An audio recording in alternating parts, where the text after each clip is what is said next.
Okay, here we are with episode 12 of Beyond Z Trailer. How you guys doing out there? Hey! Hey, make sure you friend us up on Facebook if you're not our friend on Facebook. And I guess we're going to start with Eric this week. Yeah, okay, so I'm just going to cover a bunch of different news and things that have premiered over the week. First, we had a new Avengers poster come out, yes. as well as a Iron Man character poster. Now, the thing that was very cool about this, not only was the poster cool, in the credits, real tiny, you see Anthony Mackie's name, Stellan Skarsgård, and Haley Atwell. So all of them are going to be in the movie, which Anthony Mackie is definitely news because he has been denying that he's going to be in the movie. AKA the Falcon. Yes, the Falcon. Then we have Robert Downey Jr. When he posted the poster, he said there is big Marvel news coming March 5th. It's really? March 5th, yes. So we're going to have some crazy things coming our way. It's a few days away. And then we have Ben Hardy, not sure where he's from, but he joins the cast of X-Men Apocalypse, and he's rumored to be Angel, which will be really cool if they do Archangel. And Superman has been confirmed to make an appearance in the TV series Supergirl. It won't be Henry Cavill, but he'll make a small appearance. And we also had the Oscars this week. Birdman won Best Picture, which, if you haven't seen Birdman, it is amazing. The whole thing is shot and designed to look like one continuous shot throughout the whole movie. No time to take a break. Yes. No break. And a college student in Philadelphia, at Philadelphia University. Did you just get Philadelphia, like, discombobulated? You're that excited? I did. I'm very excited. That's our hometown, man! Hometown, and guess what happened there? What happened? At the university, Jackson Gordon has designed a bat suit. It can withstand machetes, knives. He's an engineer there, and I'm going to steal it, so watch out. A real bat suit. The last thing that happened this week, I don't know if you guys saw it, but an R-rated Power Rangers short film was released. The director, or I think he was just the producer, I'm not very sure, but... Thanks to Shane, I saw it. You saw it? Yes, I think did you post it on the Beyond ZZ trailer Facebook page? It was fun. Yeah, if you haven't seen it yet, check it out on there. Yeah, Addy Shaker, I don't know how to pronounce his name, but he does amazing work. He also did Dread, the movie, the Punisher short film Dirty Laundry, and the Venom short film Truth in Journalism. So you should check all those out. And that's all the news I have for this week. A little bit of a slow week, but there was some other things that have happened and some, you know. I mean, in the news you mentioned something about the Avengers. I think me and Brandon was talking some things about the Avengers. So Brandon, I'll let you go first. As always, Brandon goes first about the Avengers. Well, last week I mentioned I started off with Spider-Man. Right. So I'm going to be starting with Spider-Man again. Donald Glover. He was the actor from the TV show Community, I believe. Mm-hmm. Yes. Well, he's been campaigning for a while to be Spider-Man. And just recently, Marvel/Sony have rumors have sparked up about them maybe casting a ethnic Peter Parker or an ethnic Spider-Man. And he's been hammering pretty hard for the role. He won't lately he won't come out and confirm or deny it, but there's a lot of talk within Sony that they're actually leaning toward the idea. So we may or may not get an ethnic Spider-Man. It doesn't matter if it's Peter Parker or not, or there's another Spider-Man called Miles Morales. He's half black, half Latino. Yeah. And he's got, in my opinion, probably the more cooler version of Spider-Man's costume. The colors are inverted. Yeah. It's black and red, mostly black with red webs. Why I gotta be mostly black? Sorry, I had to do it. It was you laid it out for me. You threw that alley-oop up, and I had to boom. Hey, if you think about it, Spider-Man, when he was part of Fantastic Four, he did have an all-white suit. That is true. Well, without that mess. You're doing Marvel. Well, I've got to be all white. I can't say anything. I have an all-white shirt on. So. Yeah, this is the black shirt side. This is the white shirt side over here. What I want to talk about is kind of something like what you're talking about, Spider-Man. When is he going to be in the cinematic universe, Marvel Cinematic Universe? The rumor was maybe in the Civil War. It was originally supposed to be Avengers 3. Yeah. And Black Panther was going to be a Civil War. But since they're pushing back all the other movies, Black Panther may be just having his own movie, and they're going to introduce Spider-Man in Captain America 3, which is Civil War. But it would seem like it would be kind of hard to do that, so we may see Spider-Man at the end of the Avengers Age of Ultron. Just throwing that out there. You can set the foundation right there, so when you jump into Captain America Civil War, he'll already be established somewhat. So maybe this is what we'll find out on March 5th.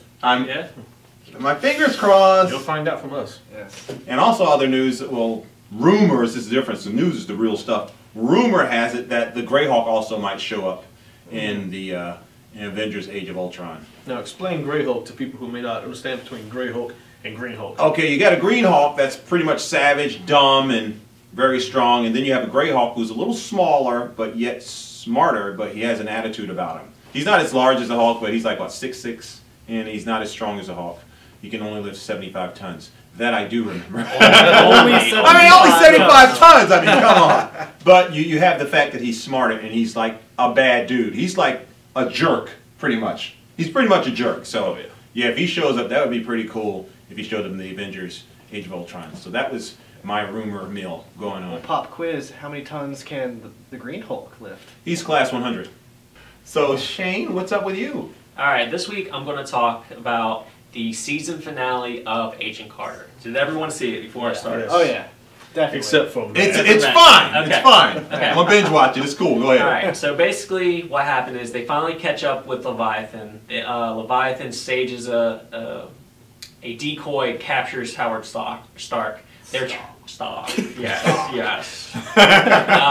So they kidnap him. They are using him to set out their plan. The master hypnotist hypnotizes him. He makes him think of his biggest regret, and his biggest regret, you find out, is not being able to find Captain America. He feels he was so close and that he had to give up, and that's his biggest regret. So he hypnotizes him, makes him think that he's finally found him and that he's bringing him home. He just has to fly to that location. Well, in reality, he's flying to bring the poison to New York City. And so they finally get everything taken care of. Peggy Carter shows up and takes care of things. She convinces him by convincing him that they need to let Captain America go. And at the same time, she's kind of talking herself that she finally needs to let him go. And there's a point where later on, she receives Steve Rogers' blood and she pours it out. Oh! What? But it's her way of moving on. And I think that was a very good symbolism. Selfish. Very selfish. But they do end the season off really well by leading it to more possibilities. The end scene is great because they show Zola in prison, and he's making it think like, oh, I'm gonna start. This is how he's gonna start Hydra within Shield kind of thing. And now remember, this is before Shield takes place. So maybe next season you're gonna see Shield starting to be formed and him being introduced to it as a scientist. And so throughout maybe the rest of that season, you see the backstory of Hydra being formed in Shield too. So it leads to that kind of possibility. That's awesome. Very cool stuff. We got some new movies coming out, right? Oh yeah. Time for View It or Boo Oh, It. boo it! View Focus. It or Boo It. We have Focus with Will Smith. And the Lazarus Effect with what's her name? Olivia Wilde. Yeah, She Olivia was- Wilde and Donald Glover's in that movie. Yeah, He's in that movie. The guy from The League is in that movie What the as hell well. was it he does? Mark Duplass. That's his name. Yeah. So that movie's about basically what Lazarus. If you don't know the Bible, Lazarus is a guy that the Nazarene Jesus raised from the dead, right? So they're going to reanimate people. Basically? Yeah, from the trailer, they're experimenting on animals, and they bring a dog back to life. And during one of their experiments, one of their scientists or doctors is electrocuted, and she dies. And I guess from what I could tell, maybe the guy that loves her or whatever, he decides to save her by injecting her with whatever they're experimenting with. But some side effects start to happen. That Zombies. So it didn't work out quite like they thought. And she starts kind of turning evil. So I loved Olivia Wilde in House when she played 13. I've loved her in all the other movies. So I'm definitely going to view it. I'm going to view it. I'm gonna wait. I'm gonna view it, but not till DVD. What? Yeah. By the time it comes out on DVD, you might not want to view it. Yeah, exactly. And then there's Focus. That's the Will Smith movie with the girl that looks like the girl that played in My Name is Earl, but it's not her. It's Margaret Robbie. She's gonna be Harley Quinn. Harley Quinn and Deadshot. Is that the woman that's gonna? Is that? Yeah, Oh, yeah, she's man. about to be Harley Quinn. I thought it was Denise Richards when I first saw the trailer. She has this Denise Richards look Yeah, she about her. does. She looks Okay. good as what I she will be looks. going to view that. Yeah, me Yeah. too. So what is that? That movie's basically about con man. He's a con man. Yeah, con man. And in one of the previews, they tried to con him, Yeah. and he's like, "Come on, you can do better than that, right?" So yeah, The trailer gets his ass kicked. yeah. Like so. Oh wow. So I guess he's like took her under his wing Trainer. or and something. trained her, and then she became the teacher. I guess she became the master. Wax kinda. on, wax off. Yeah. We will have to see. I'm definitely gonna watch that. That's an interracial. Yeah. That's an interracial movie. Me and wife can go see that. I'll be Will Smith. So yeah, that's a view it. 2 thumbs up. 100%. And that was episode 12. That's Now, we would normally say, stay tuned till next time, but alright, so stay tuned for Breaking news. This is Jay with breaking news. Net neutrality is safe for now. Republicans backed down after the FCC ruled on Thursday that the internet should remain a public utility. Privatizing could lead to internet being controlled by larger companies where they can slow down website access or even throttle your internet connection. The future is still uncertain, however, because Republicans are going up against a Democratic House. When everything gets led to a Republican House, it's uncertain what kind of bill could pass. What does this really mean? I don't get it. What does it mean? Well,